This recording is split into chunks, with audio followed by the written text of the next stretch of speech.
Okay, everybody. Well, this is Dr. Tausman coming to you live from Roanoke, Virginia.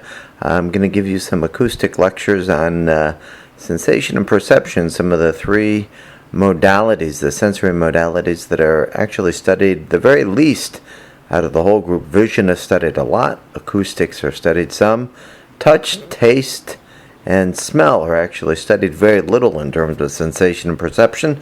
So I just wanted to give you a basic outline of things. We'll be working with the book, so if you have that with you, that'll be good.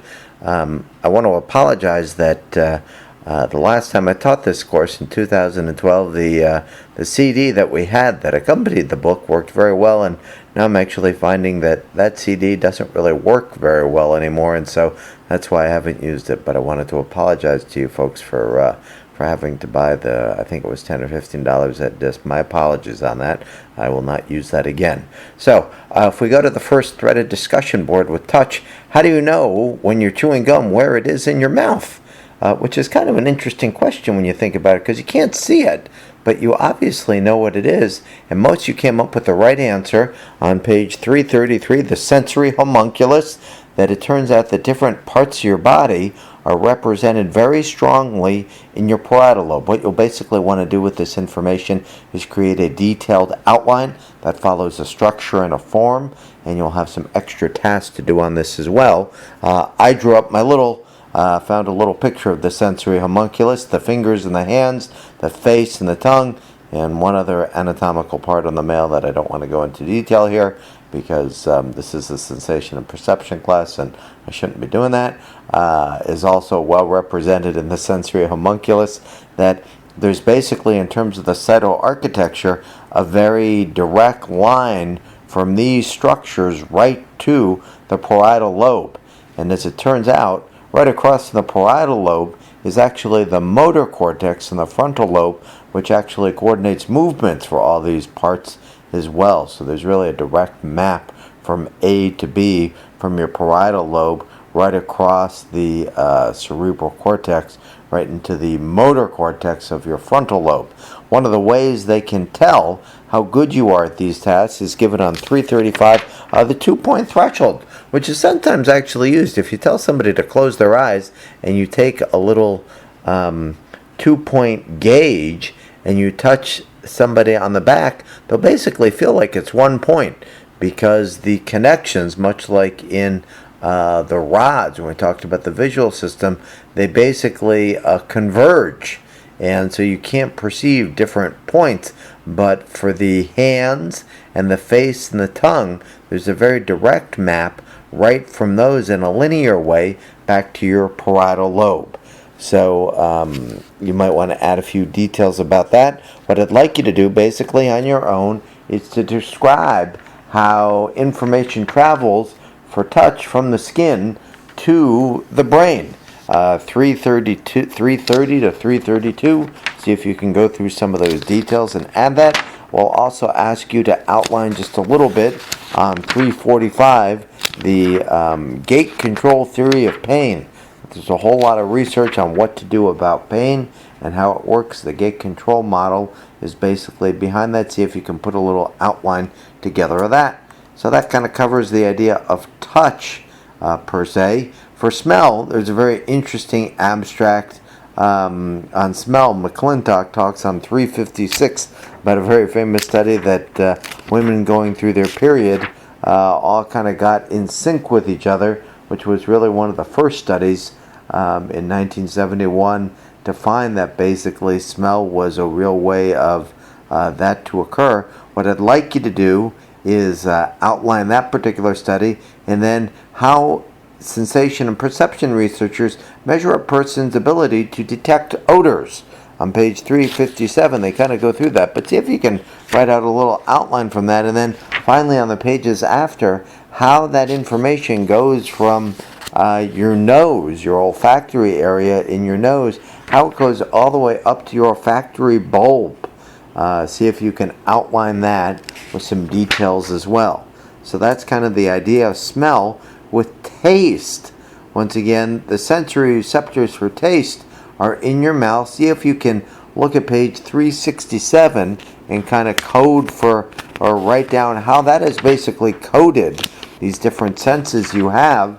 And once again, on 368 and 369, I know I don't usually do this. I usually lecture you on this, but I don't have too much to add to this. See if you can write out an outline on how information goes from your sensory organ for taste, which is obviously your taste buds, all the way up to your brain.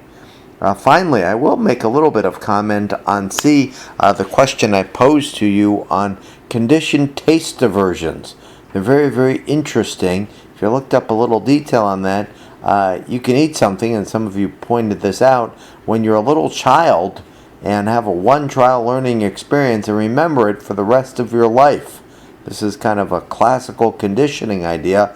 What's unique about this is that it only takes one trial, you remember it for the rest of your life, and the time between the stimulus, eating something and getting sick, and the response can actually be many, many hours, which is very unusual for learning classical conditioning, yet it still is that way. We think there might be an evolutionary reason for this, that in terms of evolution, if you ate something that was bitter or toxic, it could potentially be life-threatening. So conditioned taste aversions are very hard to remove, and for some of you who made statements about that, you kind of got into that realm that you've never tried that food again and you hate everything about it. So touch, taste, and smell are the three main ones. What I wanted to go into for the last portion of the presentation here was basically a little presentation that I'll have you do a follow-up task on in regards to levels of scientific review. And we've often heard the term evidence-based in psychology, and I wanted to basically go over the different levels of evidence-based, and then we're going to give you an assignment to do on these three modalities and ask you what is being described in these abstracts and where would you put it on the evidence-based pipeline. The first level, that's considered really non-evidence-based, is if somebody just shares an opinion about something. If somebody is sharing an opinion about, I feel like this is this and that is that, that's not really scientific at all. The second level is a case study.